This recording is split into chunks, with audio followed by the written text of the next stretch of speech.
शांती. आज आहे 4/12/2025 ची मुरली. महावाक्य आहे, गोड मुलांनो, तुम्हाला आता बाबांकडून दिव्य दृष्टी मिळाली आहे. त्या दिव्य दृष्टीनेच तुम्ही आत्म्याला आणि परमात्म्याला पाहू शकता. प्रश्न आहे, ड्रामाचे कोणते रहस्य जाणणारे असा एक कोणता सल्ला कोणालाही देणार नाहीत? उत्तर आहे, जे जाणतात की ड्रामामध्ये जे काही पूर्वी घडून गेले आहे त्याची पुन्हा ॲक्युरेट पुनरावृत्ती होईल. ते कधी कोणालाही भक्ती सोडण्याचा सल्ला देणार नाहीत. जेव्हा त्यांच्या बुद्धीमध्ये ज्ञान चांगल्या प्रकारे पक्के होईल आणि समजतील की आपण आत्मा आहोत, आपल्याला बेहदच्या बाबांकडून वारसा घ्यायचा आहे. जेव्हा बेहदच्या बाबांची ओळख होईल तेव्हा हदच्या गोष्टी आपोआपच बंद होतील. ओम शांती. आपल्या आत्म्याच्या स्वधर्मामध्ये बसले आहात? रुहानी बाबा रुहानी मुलांना विचारत आहेत, कारण हे तर मुले जाणतात की एकच बेहदचे बाबा आहेत, ज्यांना रूह अर्थात आत्मा म्हणतात. फक्त त्यांना सुप्रीम म्हटले जाते. सुप्रीम रूह अथवा परम आत्मा म्हणतात. परमात्मा आहे जरूर असे म्हणणार नाही की परमात्माच नाहीये. परम आत्मा अर्थात परमात्मा हे देखील समजावून सांगितले गेले आहे. गोंधळून जाता कामा नये, कारण 5000 वर्षांपूर्वी देखील तुम्ही हे ज्ञान ऐकले होते. आत्माच ऐकते ना? आत्मा अतिशय छोटी सूक्ष्म आहे. इतकी सूक्ष्म आहे की या डोळ्यांनी बघता येत नाही. असा कोणी मनुष्य नसेल ज्याने आत्म्याला या डोळ्यांनी पाहिले असेल. आत्मा दिसू शकते, परंतु दिव्य दृष्टीद्वारे, ते देखील ड्रामा प्लॅन अनुसार. अच्छा, समजा कोणाला आत्म्याचा साक्षात्कार झाला. जशा इतर गोष्टी दिसतात, भक्ती मार्गामध्ये देखील काही साक्षात्कार होतो, तर या डोळ्यांनीच होतो. ती दिव्य दृष्टी मिळते ज्याद्वारे चैतन्यमध्ये अर्थात प्रत्यक्षात बघतात. आत्म्याला ज्ञानचक्षु मिळतो ज्याच्याद्वारे पाहू शकतात. परंतु ध्यानामध्ये, भक्ती मार्गामध्ये खूप भक्ती केल्यावर साक्षात्कार होतो. जसा मीरेला साक्षात्कार झाला, डान्स करत असे. वैकुंठ तर नव्हता. 500-600 वर्ष झाली असतील. त्यावेळी वैकुंठ थोडाच होता. जे भूतकाळामध्ये झाले आहे ते दिव्य दृष्टीने बघितले जाते. जेव्हा खूप भक्ती करता करता एकदम भक्तिमय होतात तेव्हा दर्शन होते, परंतु त्याच्यामुळे मुक्ती मिळत नाही. मुक्ती, जीवनमुक्तीचा मार्ग भक्तीपेक्षा एकदम वेगळा आहे. भारतामध्ये किती असंख्य मंदिरे आहेत. शिवाचे लिंग ठेवतात, मोठे लिंग देखील ठेवतात, छोटे देखील ठेवतात. आता हे तर मुले जाणतात, जशी आत्मा आहे तसे परमपिता परमात्मा आहेत. सर्वांचा आकार एकसारखाच आहे. जसे बाबा तशी मुले. सर्व आत्मे भाऊ भाऊ आहेत. आत्मे या शरीरामध्ये येतात पार्ट बजावण्यासाठी. या समजून घेण्याच्या गोष्टी आहेत. या काही भक्ती मार्गातल्या दंतकथा नाहीत. ज्ञान मार्गातील गोष्टी फक्त एक बाबाच समजावून सांगतात. सर्वप्रथम हे समजावून सांगणारे बेहदचे बाबा तर निराकारच आहेत. त्यांनाच पूर्ण रीतीने कोणीही समजू शकत नाहीत. म्हणतात ते तर सर्वव्यापी आहेत. हे काही बरोबर नाही. बाबांना बोलावतात, खूप प्रेमाने बोलावतात. म्हणतात, बाबा तुम्ही जेव्हा याल तेव्हा आम्ही तुमच्यावर वारी जाऊ, अर्थात बलिहार जाऊ. माझे तर एक तुम्ही, दुसरे कोणीही नाही. तर जरूर त्यांची आठवण करावी लागेल. ते स्वतः म्हणतात, माझ्या मुलांनो, आत्म्यांशीच बोलतात. याला रुहानी नॉलेज म्हटले जाते. गायले देखील जाते. आत्मा और परमात्मा अलग रहे बहुकाल, ऐसो सुंदर मेलो लग्यो जो सद्गुरु मिल्यो दलाल. हा देखील हिशोब सांगितला आहे. खूप काळापासून तुम्ही आत्मे वेगळे राहता. तेच आता तुम्ही यावेळी बाबांकडे पुन्हा आपला राजयोग शिकण्यासाठी आला आहात. हा शिक्षक सेवक आहे. टीचर नेहमी ओबिडियंट सर्वंट अर्थात आज्ञाधारक सेवक असतात. बाबा देखील म्हणतात, मी तर सर्व मुलांचा सेवक आहे. तुम्ही किती अधिकाराने बोलावता, हे पतित पावन या, येऊन आम्हाला पावन बनवा. सर्व आहेत भक्तीने. म्हणतात, हे भगवान या, आम्हाला पुन्हा पावन बनवा. पावन दुनिया स्वर्गाला, पतित दुनिया नरकाला म्हटले जाते. या सर्व समजून घेण्याच्या गोष्टी आहेत. हे कॉलेज अथवा गॉडफादरली युनिव्हर्सिटी आहे. याचे एम ऑब्जेक्ट आहे मनुष्यापासून देवता बनणे. मुले निश्चय करतात, आम्हाला असे अर्थात लक्ष्मीनारायण बनायचे आहे. ज्याला निश्चयच नसेल तो शाळेमध्ये बसेल का? एम ऑब्जेक्ट तर बुद्धीमध्ये आहे. आम्हाला बॅरिस्टर किंवा डॉक्टर बनायचे असेल तर शिकावे लागेल ना. निश्चय नसेल ते येणारच नाहीत. तुम्हाला निश्चय आहे, आम्ही मनुष्यापासून देवता, नरापासून नारायण बनत आहोत. ही नरापासून नारायण बनण्याची खरी खरी सत्य कथा आहे. खरे तर हे आहे शिक्षण, परंतु याला कथा का म्हणतात? कारण ही 5000 वर्षांपूर्वी देखील ऐकली होती, होऊन गेली आहे. होऊन गेलेल्या गोष्टीला कथा म्हटले जाते. हे आहे नरापासून नारायण बनण्याचे शिक्षण. मुले मनातून समजतात, नवीन दुनियेमध्ये देवता, जुन्या दुनियेमध्ये मनुष्य राहतात. देवतांमध्ये जे गुण आहेत ते मनुष्यांमध्ये नाहीत, म्हणून त्यांना देवता म्हटले जाते. मनुष्य देवतांना नमन करतात, म्हणतात, तुम्ही सर्व गुण संपन्न, 16 कला संपूर्ण, संपूर्ण निर्विकारी. मग स्वतःसाठी म्हणतात, आम्ही नीच पापी आहोत. मनुष्यच म्हणतात, देवतांना तर म्हणणार नाहीत. देवता सतयुगामध्ये होते, कलयुगामध्ये काही असू शकत नाहीत. परंतु आजकाल तर सर्वांना श्री श्री म्हणतात. श्री अर्थात श्रेष्ठ. सर्वश्रेष्ठ तर भगवंतच बनवू शकतात. श्रेष्ठ देवता सतयुगामध्ये होत्या. यावेळी कोणताही मनुष्य श्रेष्ठ नाही आहे. तुम्ही मुले आता बेहदचा संन्यास करता. तुम्ही जाणता ही जुनी दुनिया नष्ट होणार आहे, म्हणून या सर्वांपासून वैराग्य आहे. ते तर आहेत हठयोगी संन्यासी. घरदार सोडून बाहेर पडले आणि मग येऊन बंगले बांधून बसले आहेत. नाही तर झोपडीसाठी काही खर्च थोडाच करावा लागतो. अजिबात नाही. एकांतासाठी झोपडीमध्ये बसायचे असते, बंगल्यामध्ये नाही. बाबांची देखील झोपडी बनवलेली आहे. झोपडीमध्ये सर्व सुख आहे. आता तुम्हा मुलांना पुरुषार्थ करून मनुष्यापासून देवता बनायचे आहे. तुम्ही जाणता, ड्रामामध्ये जे काही घडून गेले आहे त्याची पुन्हा ॲक्युरेटपणे पुनरावृत्ती होईल. म्हणून कोणालाही असा सल्ला द्यायचा नाही की भक्ती सोडा. जेव्हा बुद्धीमध्ये ज्ञान समजू लागेल तेव्हा समजतील की आपण आत्मा आहोत. आपल्याला आता तर बेहदच्या बाबांकडून वारसा घ्यायचा आहे. बेहदच्या बाबांची जेव्हा ओळख होते तेव्हा मग हदच्या गोष्टी संपून जातात. बाबा म्हणतात, गृहस्थ व्यवहारामध्ये राहून फक्त बुद्धीचा योग बाबांशी लावायचा आहे. शरीर निर्वाहासाठी सर्व कर्म देखील करायचे आहे.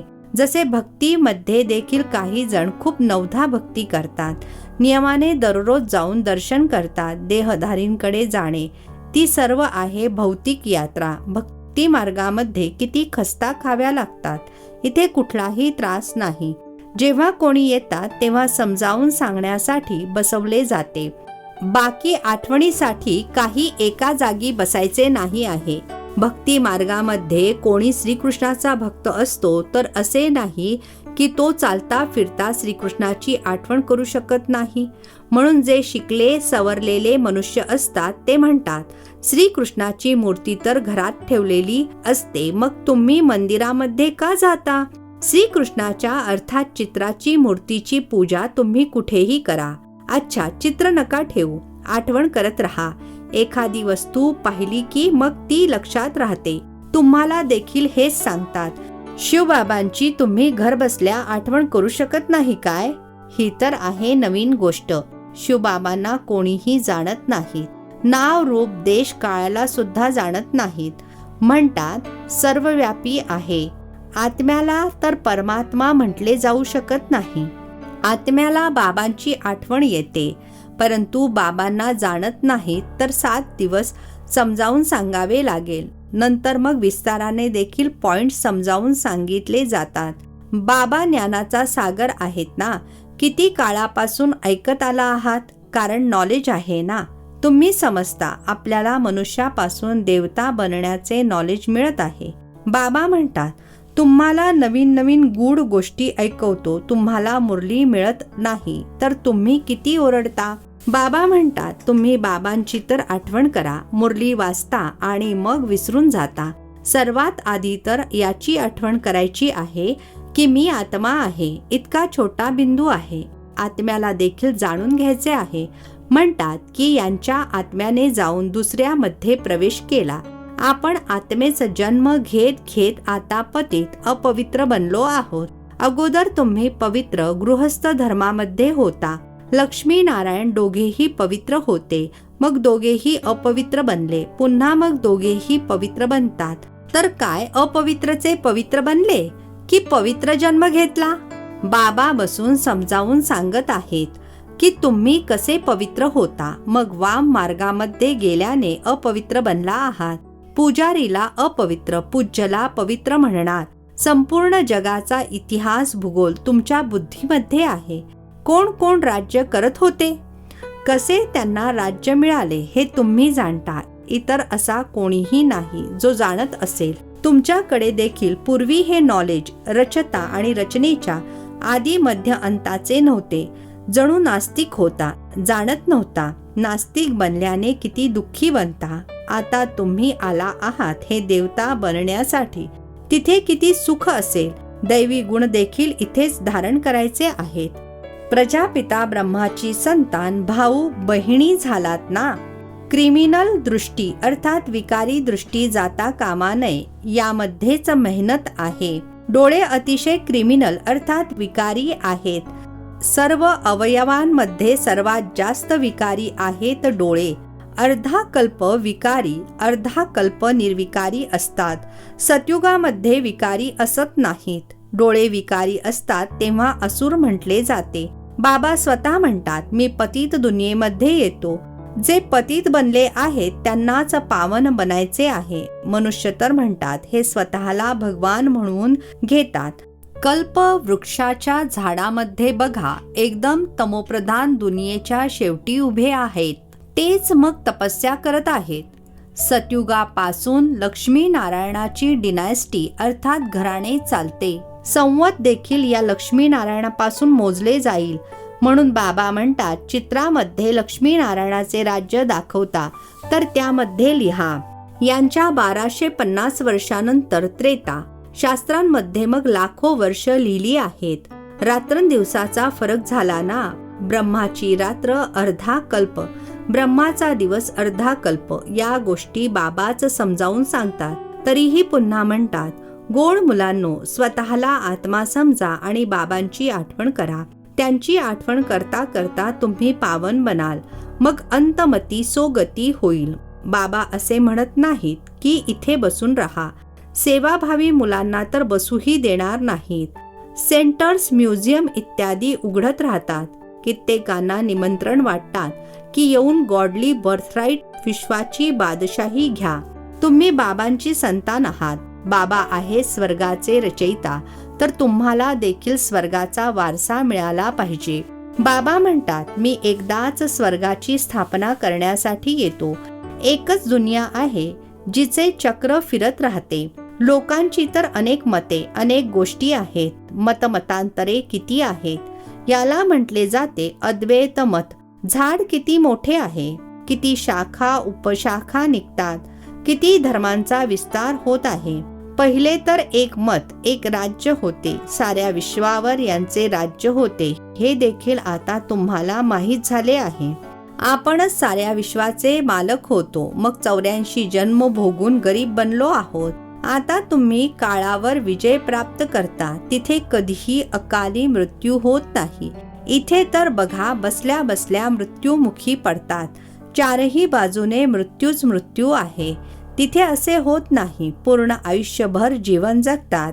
भारतामध्ये प्युरिटी, पीस, प्रॉस्पेरिटी अर्थात पवित्रता, शांती, समृद्धी होती.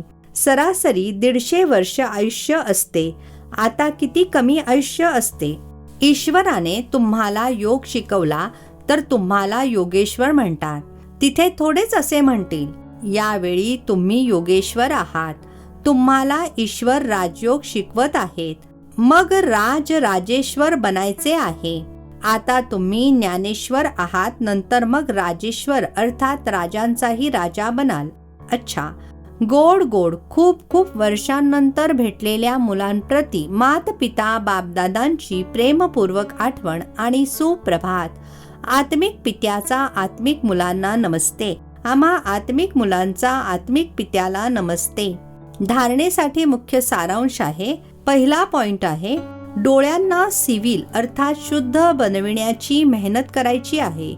बुद्धीमध्ये हे कायम लक्षात राहावे की आपण प्रजापिता ब्रह्माची मुले, भाऊ बहिणी आहोत. विकारी दृष्टी ठेवू शकत नाही. दुसरा पॉइंट आहे, उदरनिर्वाहासाठी कर्म करत असताना बुद्धीचा योग एका बाबांशी लावायचा आहे. हदच्या सर्व गोष्टी सोडून बेहदच्या बाबांची आठवण करायची आहे. बेहदचे संन्यासी बनायचे आहे. आजचे वरदान आहे, बाबा शब्दाच्या स्मृतीद्वारे कारणाला निवारणामध्ये परिवर्तन करणारे सदैव अचल अडोल भव. बाबा शब्दाच्या स्मृतीद्वारे कारणाला निवारणामध्ये परिवर्तन करणारे सदैव अचल अडोल भव. स्पष्टीकरण आहे, कोणतीही परिस्थिती जी भले गोंधळ उडविणारी असेल, परंतु बाबा म्हटले आणि अचल बनले. जेव्हा परिस्थितींच्या चिंतनामध्ये जाता तेव्हा परिस्थिती अवघड वाटू लागते. जर कारणाऐवजी निवारणामध्ये जाल तर कारणच निवारण बनेल. कारण मास्टर सर्वशक्तिमान ब्राह्मणांसमोर तर कोणतीही परिस्थिती मुंगी एवढी सुद्धा नसते. फक्त काय झाले, का झाले हा विचार करण्याऐवजी जे झाले त्यातच कल्याण सामावलेले आहे, सेवा सामावलेली आहे. भले रूप परिस्थितीचे असेल परंतु सामावलेली सेवा आहे. या दृष्टीने पाहाल तर सदैव अचल अडोल राहाल. स्लोगन आहे, एका बाबांच्या प्रभावामध्ये राहणारे कोणत्याही आत्म्याच्या प्रभावामध्ये येऊ शकत नाहीत. एका बाबांच्या प्रभावामध्ये राहणारे कोणत्याही आत्म्याच्या प्रभावामध्ये येऊ शकत नाहीत. अव्यक्त इशारे. आता संपन्न अथवा कर्मातीत बनण्याचा ध्यास धरा. कर्मातीत स्थितीला प्राप्त करण्याकरिता कायम साक्षी होऊन कार्य करा. साक्षी अर्थात सदैव अलिप्त आणि सुंदर स्थितीमध्ये राहून कर्म करणारी अलौकिक आत्मा आहे. अलौकिक अनुभूती करणारी, अलौकिक जीवन, श्रेष्ठ जीवन असणारी आत्मा आहे. हा नशा राहावा. कर्म करताना हाच अभ्यास वाढवत राहा तर कर्मातीत स्थितीला प्राप्त कराल. अच्छा, ओम शांती. नवनवीन मराठी व्हिडिओज प्राप्त करण्यासाठी सबस्क्राईब करा मराठी गॉडलीवूड चॅनलला.